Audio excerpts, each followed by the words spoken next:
জান্নাতে আদম তখন বলেছিল, আল্লাহ আল্লাহ আমি মুখ দিয়ে কি বলবো, আমি সর্বপ্রথম যে কথাটা বলতে চাই, কদ আফলাহাল মুমিনুন, পৃথিবীতে যারা ঈমান এনেছে, যারা বিশ্বাসী বান্দা হয়েছে, একমাত্র ওই সমস্ত বান্দারে আজকে সফল কাম বলা বিবেচিত হবে। এই জন্য আমাদের ঈমান পরিপূর্ণ আমাদের দিলে রাখা দরকার, আসেনি ভাই? ঈমানওয়ালা বান্দা ছাড়া সেদিন ফুলসিরাত পার হওয়াটা অত্যন্ত কঠিন হয়ে যাবে। আজকে যারা মুখের চাপা দেখাইয়া আজকে আলেম ওলামায়ে কেরামকে যারা অনেক কটূক্তি করতে চায়, আলেম ওলামায়ে কেরামকে যারা নগণ্য মনে করে, এই সমস্ত চাপা দুনিয়াতে থেকে যাবে। মরার পর দুনিয়ার কোনো ব্যক্তির চাপা সেদিন কাজ করবে না। একমাত্র আমল এবং ঈমান ছাড়া একজন ব্যক্তি নাজাত পেতে পারে না। কথা কোন ঠিক কিনা? সেখানে বেঈমান ব্যক্তির কোনো চাপা চলবে না। আজকে যারা যুক্তিতর্কের মধ্যে যারা পাস হয়ে যায়, এ সমস্ত পাস ব্যক্তির কোনো মূল্যায়ন সেদিন করা হবে না। এদের যুক্তিতর্ক সেদিন কোন কাজে আসবে না। সেদিন ঈমান লাগবে এবং আমল লাগবে। আল্লাহর নবী কেন 100 বার তওবা করেছে?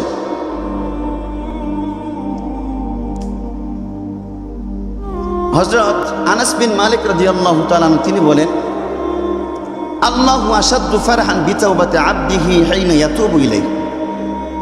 একজন ব্যক্তি যখন আল্লাহর কাছে, যখন আল্লাহর দিকে যখন ফিরে যায়, আল্লাহর কাছে যখন তওবা করে, আমার আল্লাহ তাআলা এমন এমন খুশি হন।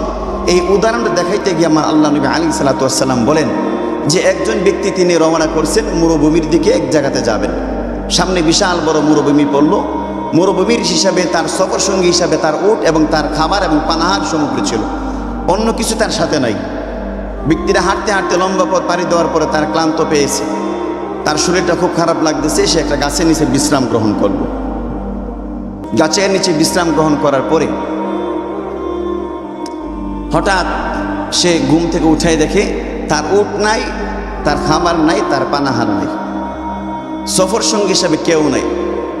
এখন ব্যক্তির মনে কেমন চিন্তা লাগবে? আমার উটও চলে গেছে, আমার খাবারও চলে গেছে, আমার পানাহার চলে গেছে, আমি কি দিয়ে খাইব? আমি কিভাবে চলবো? আমি এই লম্বা পথ আমি পাড়ি দিব কিভাবে? আরে ভাই, আপনি যদি একটা হুন্ডা নিয়ে যদি মনে করেন এখান থেকে আপনি ব্রাহ্মণবাড়িয়া রওনা করছেন, পথের মধ্যে কোনো বাড়ি নাই, খালি মনে করেন একটা লম্বা পথই দেওয়া।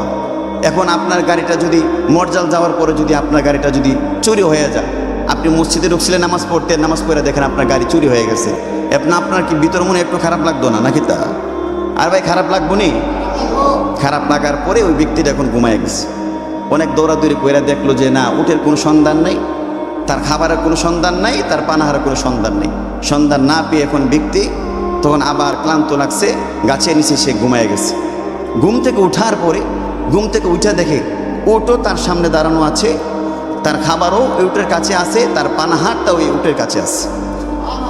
এখন এই ব্যক্তির কেমন খুশি লাগবে? ফা আখাযা বিখিতামিহা, তখন সেই ব্যক্তি তার এই উটের যে লাগাম, উটের যে রশি ভালো করে আঞ্জাদা ধরছে, দইরা সে অতি আনন্দের কারণে সে বলতেছে, আল্লাহুম্মা আনতা আবদি ওয়া আনা রাব্বুক। সে আসলে বলার ইচ্ছা করছিল, আল্লাহ আপনি আমার আল্লাহ, আমি আপনার বান্দা। কিন্তু সে এই কথা না বলে সে বলল, আল্লাহ তুমি আমার বান্দা, আমি তোমার আল্লাহ।